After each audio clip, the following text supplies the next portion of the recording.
I was watching Raising Arizona when I decided to create this piece. Raising Arizona has a lot of significance to me. It was and will always be my favorite Coen Brothers movie. It was a time when the Coen Brothers' career was deeply intertwined with that of Sam Raimi's. In my mind, there is a lineage of American independent cinema starting with John Cassavetes. And I'm sure there's others, but for me, that's kind of it. And then there's Sam Raimi, who nailed it when it came to genre film. Sam Raimi and Bruce Campbell both went to my high school. To be honest, I hadn't even heard of Evil Dead until my senior year. But when I decided I wanted to be a filmmaker, I always thought it was a good omen that I walked the same halls as them. Now that I'm like 15 years outside of high school, I'm not sure it means anything at all. Nicolas Cage starring in Raising Arizona does hold some significance to me, though. He is the nephew of Francis Ford Coppola. I'm sure you all know that. Coppola is a man that self-funded his dreams, whether it was Apocalypse Now winning the Palme d'Or. And I'm feeling like a idiot, having set in motion stuff that doesn't make any sense, that doesn't match. And yet I'm doing it, and the reason I'm doing it is out of desperation, because I have no rational way to do it. What I have to admit is that I don't know what I'm doing. Or him fighting to get Megalopolis on screens everywhere by selling his wine fortune, or whatever he did to do that. Coppola is just, to me, truly an independent filmmaker on the grandest scale. But I want to go back to Evil Dead. Evil Dead was obviously shot on film, 16mm to be precise. Film was, and still is in some ways, expensive, and so shooting it and lighting it was also expensive too. A rippling effect began with the advent of digital filmmaking that eventually exploded to this place that made it so pretty much anyone in the masses could be an artist and attempt to create a film with the quality of a Hollywood budget for next to nothing. There were big filmmakers who took on digital filmmaking quickly. Some of the effects of Star Wars Episode 1, The Phantom Menace, were filmed on the Sony HDC 750 camera. Some of Michael Mann's film, Ali, was filmed on the Sony HDW F900 camera. Both cameras only output 1080p, which by all means is high definition to most viewers, but makes it difficult to upgrade to 4K Blu-ray, for example. The information contained in film, like 35mm, is so much greater than that of the early digital cameras. The time of the late 90s and early 2000s is a rough spot for anyone trying to preserve cinema, as far as I understand.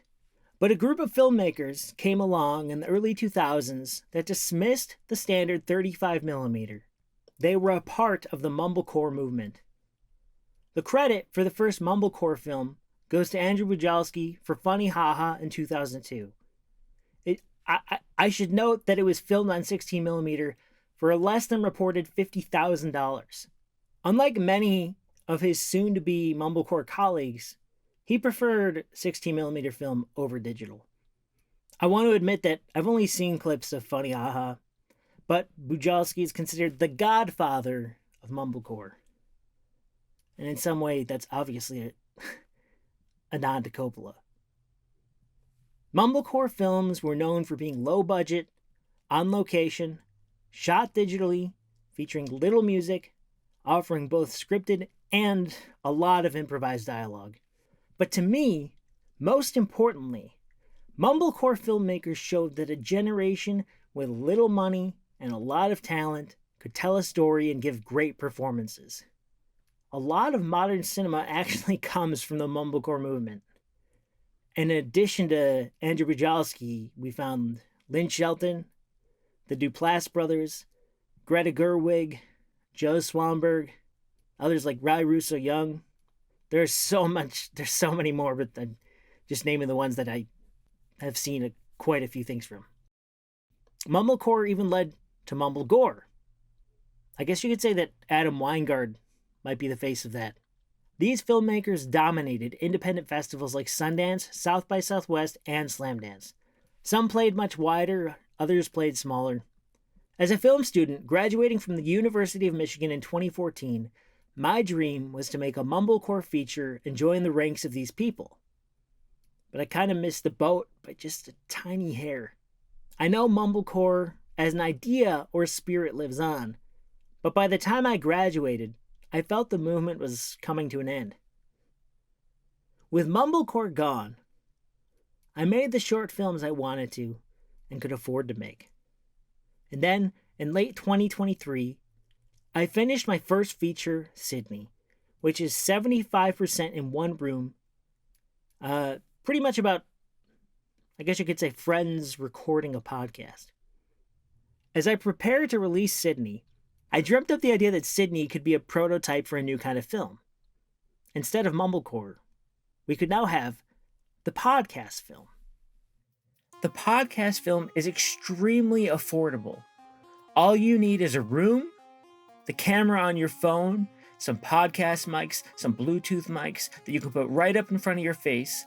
You need yourself. You can act like Eric Bogosian and talk radio. You can get a group of friends and you can play yourselves. You can have your friends play characters. You can even hire actors and treat it more like a bigger set. But it's simple and it's an effective way to tell a story and create and give great performances and show people what you have to offer. And keep in mind, people are watching podcasts on YouTube all the time. So if you're just starting out, you're feeling mad or pissed off or lost or like you're never going to make it or you can't make anything, you can't afford to make it, you don't know what to do, but you want to act, you want to express, you want to be creative, you want to do anything, you got to get this thing out of you. I'm as mad as hell, and I'm not going to take this anymore! Try the podcast film. You can do it in a day. You can make a short. And whenever you create, just remember there's always a chance to change the way you see your life. I got a term for what Sydney is, because I don't think there's really a genre out there I've discovered to explain what I made. I call it AUTOMETAPUNK. AUTOMETAPUNK. AUTOMETAPUNK. It's an adjective.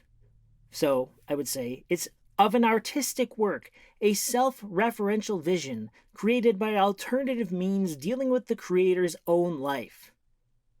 Don't let the world or people or yourself stop you. Sometimes you just gotta go, and if a wall comes up, it'll stop you. You step back, turn, you keep walking. I don't know, maybe life is a maze, but you can get out. And if you don't get out, maybe you can find people to walk through that maze with and have a good fucking time. Unlike The Shining. Thanks.